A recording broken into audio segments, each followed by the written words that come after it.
17 জুলাই পর্যন্ত গরমের ছুটি, নতুন নির্দেশিকা জারি করল সরকার। এবছর পারদ যেন কিছুটা বেশি উঠেছে। গ্রীষ্মের দাবদাহ টের পাচ্ছে রাজ্যবাসী। প্রখর রোদ আর তাপপ্রবাহে যেন হাঁসফাঁস করছে দেশের বিভিন্ন রাজ্য। আর এমন পরিস্থিতিতে শিক্ষার্থীদের স্বাস্থ্যের সুরক্ষার দিকে গরমের ছুটি বাড়ানোর সিদ্ধান্ত নিয়েছে সরকার। জানা যাচ্ছে এবার বেশিরভাগ রাজ্যে স্কুল খুলবে জুলাই মাসের মাঝামাঝি সময়ে।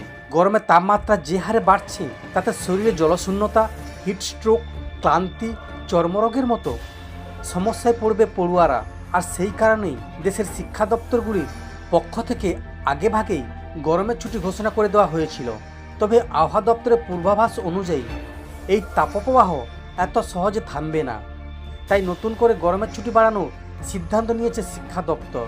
শিক্ষা দপ্তরের পক্ষ থেকে জানানো হয়েছে যে এবছর অতিমাত্রায় তাপপ্রবাহের কারণে দেশে প্রায় সমস্ত সরকারি ও বেসরকারি স্কুলে গরমের ছুটি 16 জুলাই 2025 বাড়িয়ে দেওয়া হয়েছে। আর এই নির্দেশিকা গোটা দেশের স্কুলগুলির জন্যই কার্যকর হবে। এবছর গরমের ছুটি প্রায় 46 দিন মতো রাখা হয়েছে। সাধারণভাবে এই ছুটি মে মাসের মাঝামাঝি সময়ে শুরু হয় ও জুলাই মাসের শেষ নাগাদ শেষ হয়। তবে এবার পরিস্থিতি যেন কিছুটা বদলে গিয়েছে। আবহাওয়াবিদরা মনে করছে প্রতি বছর গরমের তাপমাত্রা হু হু করে বাড়ছে। জলবায়ু পরিবর্তন তো স্পষ্ট। তাই এই ধরনের সিদ্ধান্ত শিক্ষার্থীদের স্বাস্থ্য সুরক্ষা করতে যে বিরাট ভূমিকা রাখবে তা বলার অপেক্ষা রাখে না।